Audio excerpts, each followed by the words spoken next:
મુકુંદ શબ્દનો અર્થ શું થાય? મુક્તિમ દદાતી ઇતિ મુકુંદ, જે મુક્તિ આપનારી છે. ભગવતી ગૌ માતા આપણને મુક્તિ પણ આપે, ભુક્તિ પણ આપે અને મુક્તિ પણ આપે. ભુક્તિમાં કદાચ સામાન્ય જન માટે ભોજન વ્યવસ્થા લઈએ તો ગાયનું ઘી મળે આપણને, ગાયનું દૂધ મળે, ગાયની છાશ મળે, ગાયના દરેક પદાર્થો દ્રવ્ય પદાર્થોથી આપણને પુષ્ટિ મળે.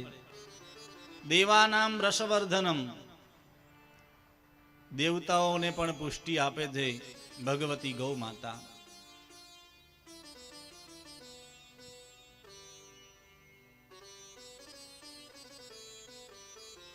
ગૌ માતા એ આપણા બધાની સર્વમાતર. ગાય માતાની પ્રદક્ષિણા કરવાથી અનેક પ્રકારના પાપોમાંથી આપણને મુક્તિ મળે છે.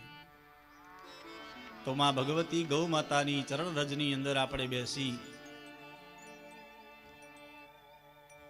અરે તમે કોઈ યજ્ઞ થાય, મોટો યજ્ઞ થાય, અને આજે આપણા સપ્તાહ જ્ઞાન યજ્ઞમાં આપણા અહીંના પ્રાંતના શાસ્ત્રી પૂજ્ય હરેશભાઈ ખૂબ ગૌપ્રેમી અને વિદ્વાન છે.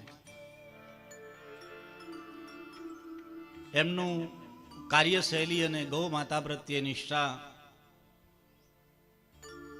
બહુ અદ્ભુત છે. મારા મનને ગમે છે એટલે હું વાત કહું છું.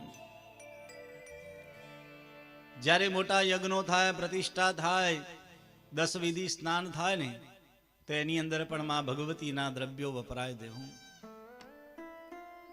ગૌમૂત્ર, ગૌમય, કોઈ પણ યજ્ઞ થાય એની અંદર પણ આ બધા દ્રવ્યોનો વિનિમય કરવામાં આવે.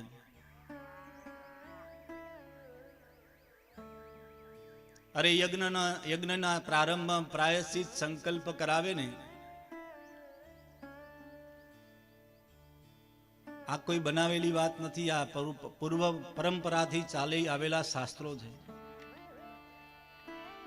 એની અંદર પણ પ્રાયશ્ચિતમાં બ્રાહ્મણો એવું કહે કે તમે યથાશક્તિ ગૌદાન કરજો. ગૌદાનનો મહિમા છે.